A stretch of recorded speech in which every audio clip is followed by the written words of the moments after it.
Kak Fenita pernah dengar nggak bahwa kalau seorang perempuan tidak berhijab, maka yang bertanggung jawab itu ya kalau istri berarti yang bertanggung jawab suaminya. Suaminya lah yang harus menanggung untuk masuk ke neraka. Pernah dengar itu sebelumnya?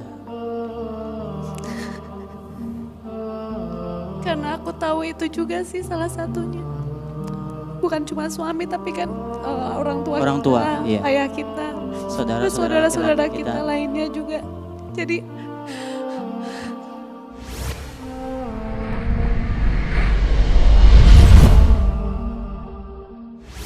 baik, ini sebenarnya kalau saya cerita tuh sebenarnya saya mengulang lagi masa-masa kehilafan saya.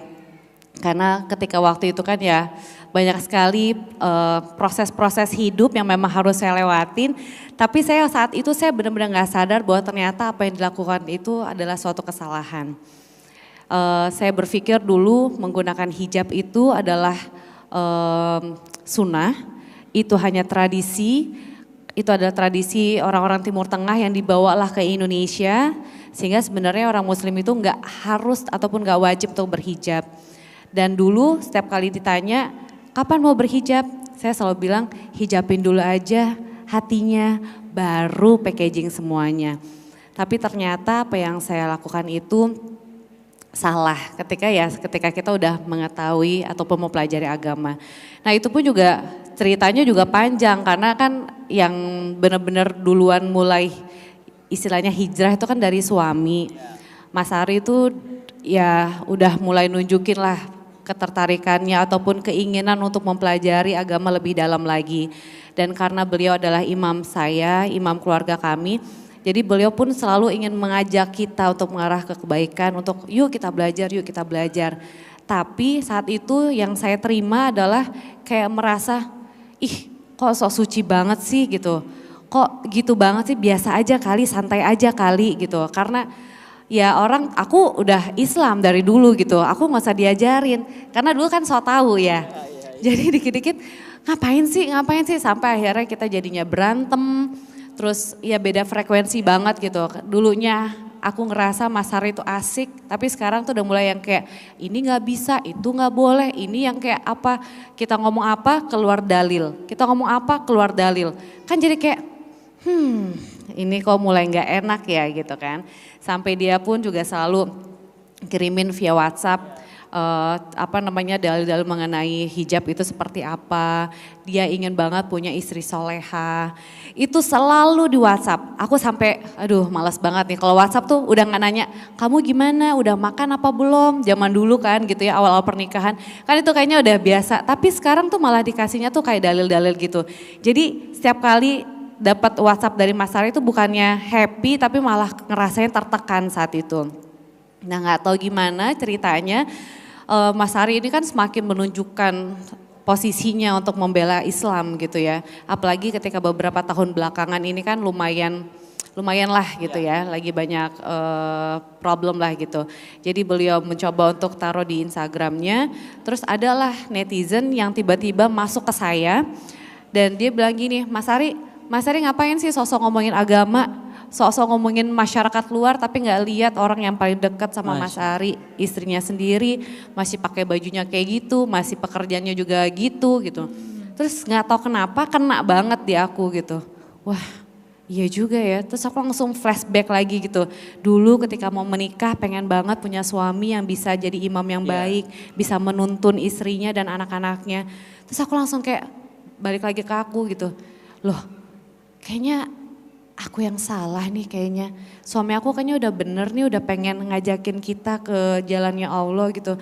Dia tuh pengen ngajakin kita masuk surga bareng gitu. Dia pernah bilang berapa kali, aku pengen banget ngajakin kita tuh sekeluarga tuh bisa ke surga bareng. Bukan cuma sama-sama di dunia aja gitu. Dari sana aku langsung kayak ya Allah apa yang harus aku lakuin gitu pertama kali. Nah saat itu aku mikir aku harus ada actionnya gitu. Tapi sebelum itu aku tuh orangnya gak bisa langsung iya aja tipenya. Aku tuh harus benar-benar masuk semua ke aku, data-data apa semuanya itu sumber-sumber yang memang terpercaya dan menurut aku oke, ini bener. Jadi aku tantang diri aku saat itu. Kalau memang dalam Al-Quran itu tertulis dan mengatakan bahwa memang kita harus menutup aurat dan menggunakan hijab, aku akan pakai. Nah saat itu udah tuh aku mulai cari tahu, aku buka-buka lagi WhatsApp-nya Mas Ari, aku cari di YouTube. Karena saat itu jujur aku takut untuk datang ke kajian ilmu karena ya kayak malu aja gitu. Ya ilah nih orang yakin masih ada nih. semacam Ada kayak ketahanan gitu benteng ya. gede gitu belum- di depan aku yang membuat aku nggak bisa untuk datang. Sampai kemudian aku coba berulang-ulang di awal, aku dengerin lagi dari ustadz-ustadz gitu. Sampai akhirnya aku emang nemuin emang bener kok ini wajib kok. Dan ini kita tuh sama sekali kok berhijab itu sama sekali nggak membuat kita dirugikan. Malah kita tuh dihormatin sebagai wanita. Kita tuh dihargain sebagai seorang wanita. Nah dari sana aku mulai oke, aku harus ada action. Gak bisa aku kayak gini terus karena kalau aku nggak ngelakuin action apapun pasti gak akan mulai lagi. Ini nih saatnya nih. Nah udah dalam keadaan kayak gitu aku mikir apa ya pekerjaan. Walaupun itu berat sekali pekerjaan yang biasa kita lakuin terus kita harus lepas tiba-tiba gitu. Kayaknya kan berat. Sampai akhirnya aku bilang sama Mas Ari kayaknya aku mau keluar aja deh. Terus dia kaget kan. Ya udahlah kamu kalau emang gak sanggup udah proses aja gitu. Tenang aja. Cuma aku benar-benar mau ya udah aku insya Allah gitu. Nah suatu momen ketika aku udah mulai beli kerudung, terus malam-malam aku coba pakai kan di depan mama aku. Ini kebetulan ada mamaku juga yang hadir juga hari ini. Jadi pas aku lagi pakai di depan kaca, terus aku langsung bilang, aduh kok jelek banget ya, kok pakai kerudungan tuh kayak nggak ngeresep ya gitu. Akhirnya aku simpen lagi tuh kerudung-kerudungan, aku masukin ke dalam lemari. Qadarullah besok paginya persis itu Mas Ari mau minta bikinin aku kopi. Nah di sana kejadianlah yang tragedi air panas itu. Tragedi air panas yang waduh benar-benar itu pergolakan batin yang aku rasain. Jadi di sana aku kayak komunikasi aja sih gitu. Kayak satu sisi aku kayak merasa marah gitu. Marah karena aku kan mau berubah ke arah kebaikan gitu. Kok aku malah dikasih cobaannya berat banget gitu. Ini panas banget gitu. Tapi satu sisi aku juga dihadapin sama loh ini baru panasnya dunia. Panasnya air panas. Apalagi kalau nanti panasnya api neraka gitu. Gak ada bandingannya gitu kan. Udah mulai dari sana aku udah istighfar terus aku cuma bisa mohon kepada Allah mudah-mudahan diberikan jalan yang termudah dan akhirnya aku juga bisa ngobrol sama Mas Ari lebih enak lagi kita ngomongin soal agama lebih dapat lah frekuensinya lebih dapat. Nah dari sana juga nggak langsung pakai hijab juga sebenarnya karena setelah aku keluar dari rumah sakit aku harus dihadapin sama pekerjaan lagi pekerjaan yang harus aku lanjutin stop atau enggak.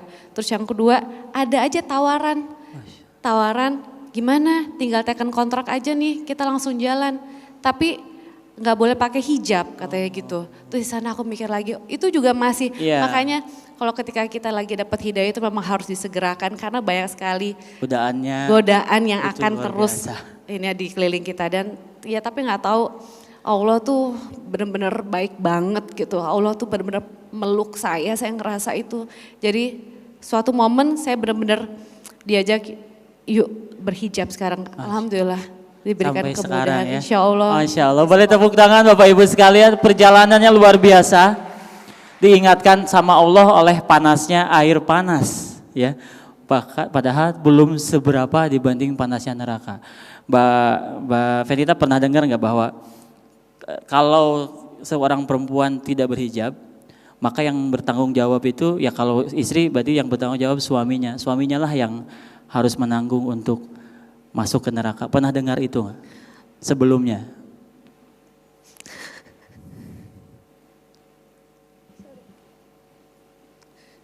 Maaf. Iya nggak apa-apa. Karena aku tahu itu juga sih salah satunya. Bukan cuma suami tapi kan orang tua kita, ayah kita, saudara-saudara kita lainnya juga. Jadi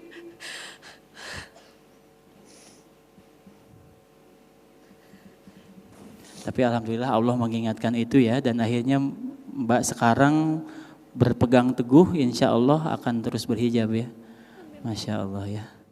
Mbak Venita, apa masih adakah keinginan-keinginan yang belum tercapai dan ingin dicapai? Kira-kira apa ke depannya? Kalau kita insya Allah dengan izin Allah pastinya kita berdua sama Mas Ari ingin terus memberikan ruang untuk bisa mengajak teman-teman. Kalau mungkin tadi Ibu juga udah mengatakan dengan produk-produk dan juga perekonomian masyarakat muslim di Indonesia, kita ingin mengajak teman-teman lainnya untuk bisa lebih kenal lagi dengan cara lifestyle kita. Mungkin orang-orang dari luar seakan-akan takut untuk belajar agama karena takut nanti nggak boleh ini nggak boleh itu. Padahal ketika kita sudah masuk mempelajari agama, kita akan merasakan kenikmatan dan kebahagiaan tersendiri. Nah jadi di sana mungkin kalau kita endorsernya Allah, jadi kita melalui sosial media kita, melalui apa yang orang lihat dari kita, insya Allah kita bisa mengajak orang-orang untuk beralih kepada kebaikan.